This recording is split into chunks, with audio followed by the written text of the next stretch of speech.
कि भीम आर्मी के 2 पदाधिकारी कमल बालिया और मंजीत नौटियाल आ रहे हैं। मेरा उनके व्यक्तिगत संबंधों से कोई लेना देना नहीं है।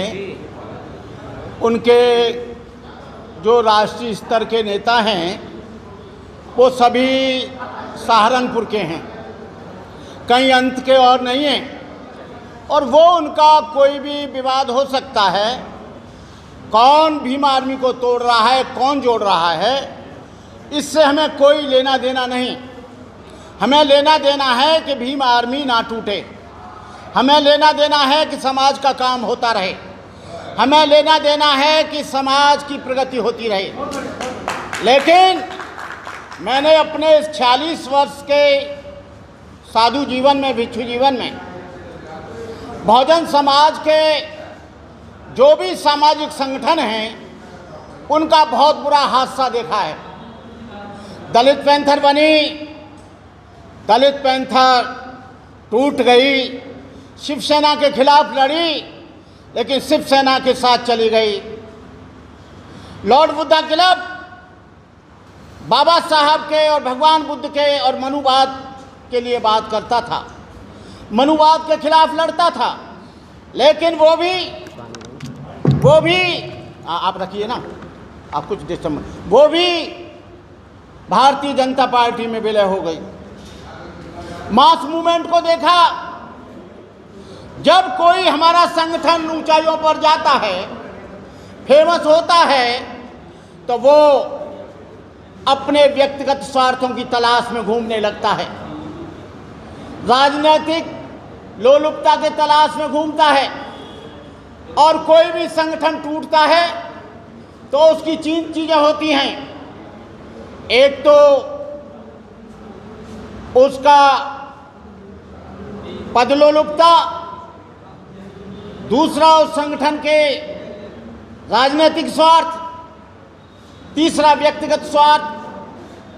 आज भीम आर्मी को यहाँ ये जो कुछ भी हो रहा है उसके गर्त में मैं नहीं जाना चाहता, उसकी गहराइयों में नहीं जाना चाहता, लेकिन ये जो कुछ भी हो रहा है ये अच्छा नहीं हो रहा है। भीम आर्मी के लिए हेल्प किसने करी?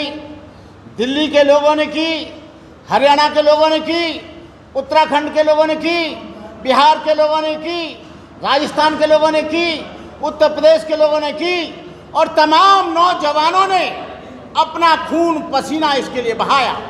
जब मेरा पहला स्पीच हुआ था और मैं उससे 15 दिन पहले जब मैं जेल में मिला चंद्रशेखर आजाद से, मेरे साथ सुरजीत, एडवोकेट सुरजीत थे और राहुल नागपाल थे और बालक राम थे और मैं था। हमने कहा था कि आप कोई राजनीतिक पार्टी तो नहीं बनाएंगे? बोले नहीं बनते जी, मुझे सामाजिक कार्य करना है। और ये सोशल मूवमेंट था, ये सोशल ऑर्गेनाइजेशन था भीम आर्मी।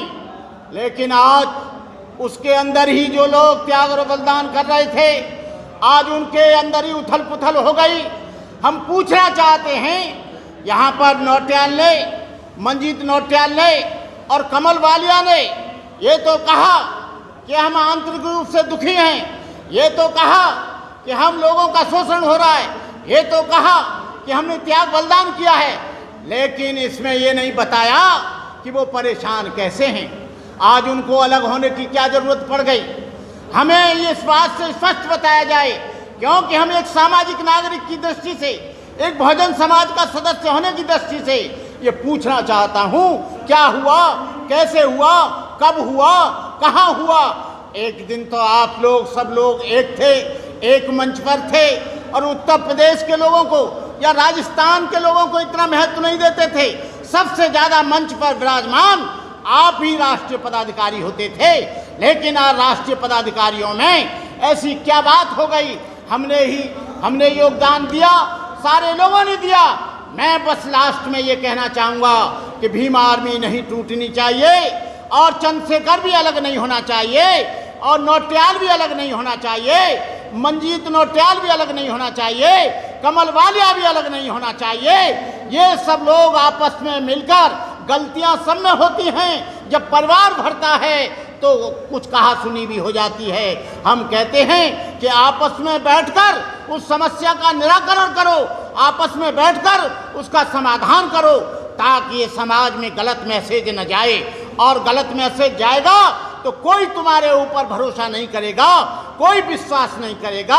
आप अलग मीटिंग करेंगे, चंद्रशेखर अलग मीटिंग करेगा, हम लोग अलग मीटिंग करेंगे, नहीं, इस चीज को आप लोग सोशल मीडिया पर मत आने दो और इस बात को आपस में बैठकर सिलटा लो।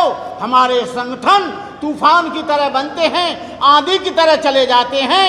ऐसे जैसे कुत्ता का हादसा होता है, जैसे कोई कुत्ता सड़क पे मरता हुआ और ट्रक से मर जाता है, वैसे ही हमने 46 वर्ष के जीवन में दलित पैंथर को मरते हुए देखा, हमने मास मूवमेंट को मरते देखा, हमने लॉर्ड बुद्धा क्लब को मरते हुए देखा, दलित सेना को मरते हुए देखा, हमने भीम सेना को मरते हुए देखा, कितने संगठनों को हमने टूटते हुए देखा है।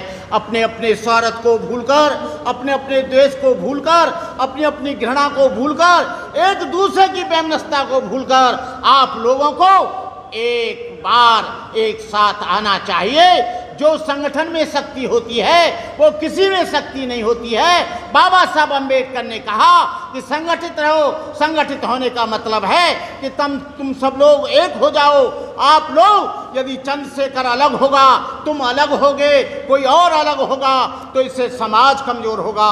समाज को कमजोर करने वाले कौन हैं? समाज को कमजोर करने वाले कोई व्यक्ति नहीं होता है, वो संगठन के पदाधिकारी होते हैं।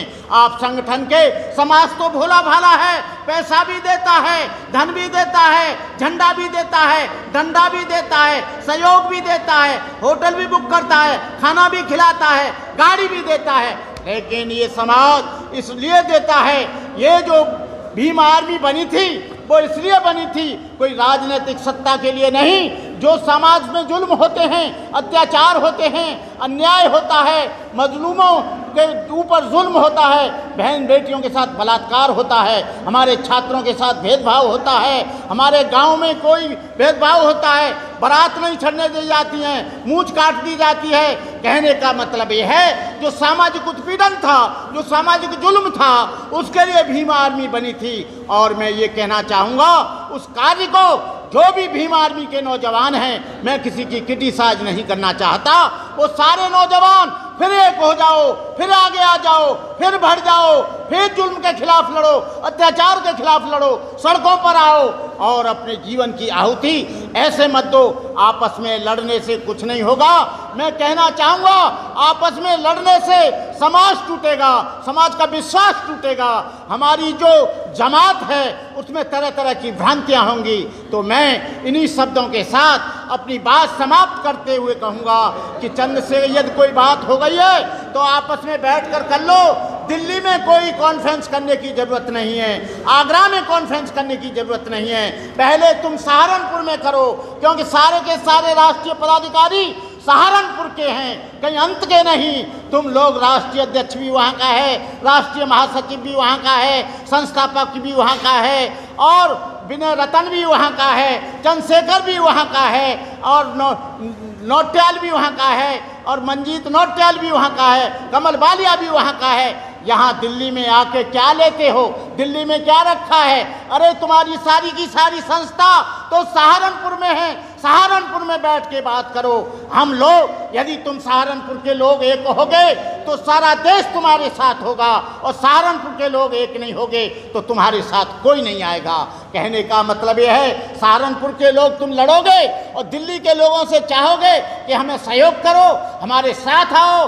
आप पंजाब के लोगों से कहोगे, हरियाणा के लोगों से कहोगे, उत्तराखंड के लोगों से कहोगे, तुम भाई भाई हो। भीम आर्मी हमने नहीं बनाई, भीम आर्मी तुमने बनाई। भीम आर्मी के संस्थापक हम नहीं थे, भीम आर्मी के संस्थापक आपके सहारनपुर के लोग थे। कृपया करते हो, किससे लड़ते हो, किससे झगड़ा करते हो? कहने का मतलब यह है, अभी मैं बैठा था, एक लड़के ने रोक दिया मुझे कि वहाँ पर आपके लिए कुर्सी नहीं है। पहले मुझे बुलाया, पहले मुझे कहा, नौटियाल ने बुलाया, उसके बाद तुम जब धर्म गुरु का अपमान कर सकते हो तो समाज को क्या चलाओगे? देश को क्या चलाओगे? हमारी उम्र 72 वर्ष है, हम समाज का काम कर रहे हैं, समाज को जगाने का काम कर रहे हैं। तुम कल पैदा हुए हो, हमने भी जेल में गए हैं, 1.5 साल तक जेल में रहे हैं। लेकिन मैं कहना चाहूँगा कि आप लोग भीम आर्मी को, मेरा आपसे कोई शिकायत नहीं है। यदि तुम सब लोग एक होते हो, चंद्रशेखर एक होता है और ये मंजित नौटियाल एक होता है और आपका कमल बालिया एक होता है, बिना रतन होता है, तो हम अब आपके साथ हैं। जो झगड़ा है कोई भी किसी तरह का होता है, कहीं भी झगड़ा होता है, पद लोलुपता का होता है, धन का होता है, संस्था का होता है, कोई भी झगड़ा होता है, सम्मान का होता है, कोई न कोई कारण तो जरूर है। जहाँ यदि धुआं निकलता है उससे पता लगता है कहीं आग लगी है। तो ये आग जो लगी है, जो धुआं लगा है, जो धधक रहा है, आप लोग सहारनपुर के सभी पदाधिकारी बैठकर बात करो। दिल्ली आने की जरूरत नहीं है। दिल्ली जब आओ जब तुम सब एक हो जाओ, और तभी लोग, दिल्ली के लोग, राजस्थान के लोग, पंजाब के लोग, हरियाणा के लोग और तमाम भारत के लोग तभी भीम आर्मी का सहयोग करें जब ये सहारनपुर के सभी लोग एक हो जाएं। इन्हीं शब्दों के साथ इनको एक पैसा नहीं दें, इनका सहयोग नहीं करें, उनसे कहो कि तुम चारों लोग एक होकर आओ और तभी हम मंच पर आएंगे, तभी हम आपका सम्मान करेंगे। ऐसा नहीं है अलग अलग पार्टियां बनाओगे, अलग अलग लड़ोगे, समाज से सम्मान करोगे, भंते करुणाकर आएंगे तो उन्हें अपने गुंडों से रुकवाओगे, अपने बदमाशों से कहोगे पहले मुझे बुलाया गया कि भंते करुणाकर ऊपर आओ, बाद में रोक दिया गया, यहाँ से मेरी पेंसिल और कलम और मेरी डायरी गायब की गई कि इसमें क्या लिख रहे हो। हमारे विचारों की अभिव्यक्ति है, हम कुछ भी लिखें, कुछ भी कहें, इसका मतलब हम वो कहेंगे जो तुम कहोगे। ये संवैधानिक हमारा अधिकार है, जो हमको अच्छा लगेगा, जो समाज के हित में होगा, बहुजन समाज के कल्याण में होगा, बहुजन समाज की उन्नति में होगा, वो हम बात करेंगे, तुम्हारे कहने से नहीं। इन्हीं शब्दों के साथ सभी यूट्यूबरों को मेरी मंगल कामनाएं, शुभकामनाएं। और हम देखते हैं कि ये कब तक एक होते हैं, हम देखते हैं कि इन लोगों का द्वेष कब खत्म होता है, हम देखते हैं कि इन लोगों में जो धमचक बीती हुई है, इन लोगों में किस तरह का भेदभाव है, वो समाप्त होना चाहिए। हमारी मंगल कामनाएं। जय भीम, नमो बुद्धाय।